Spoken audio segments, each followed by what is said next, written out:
ناظرین، برسلز میں bureau chief سی سی N Mirza Imran bag نے پاکستانی خارجہ امور سے متعلق اعلیٰ سطح کے وفد سے ملاقات کی اور ان سے بین الاقوامی دوروں سے متعلق دریافت کیا۔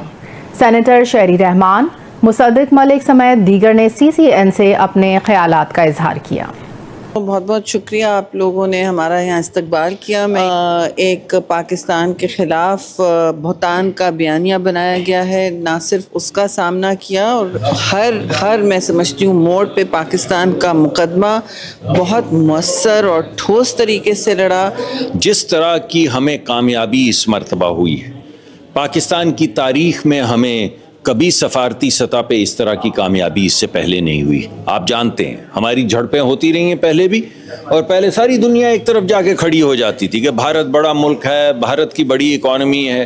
اس مرتبہ دیکھیے جس طرح کی سفارتی جنگ لڑی گئی، وہ ہر جگہ جہاں ہم جا رہے ہیں، ہم یونائٹڈ نیشنز میں گئے اور یہ کانفیڈنس سے گئے کہ ہم جنگ جیت کر آ رہے ہیں۔ پہلے نیو یارک گئے ہیں، ہم اقوام متحدہ میں جا کے پاکستان کا مقدمہ پیش کیا ہے، ممالک کو آگاہ کیا ہے کہ پاکستان امن کی دعوت دے رہا ہے۔ پاکستان چاہتا ہے کہ بھارت اور پاکستان کے درمیان خدا نخواستہ آئندہ بھی جنگ کا ماحول نہ ہو، اور کوئی مسائل آئیں، جب کلش ہو تو دونوں ممالک آپس میں بات کر سکیں، یا پھر کوئی درمیان میں کوئی اور ملک بیٹھے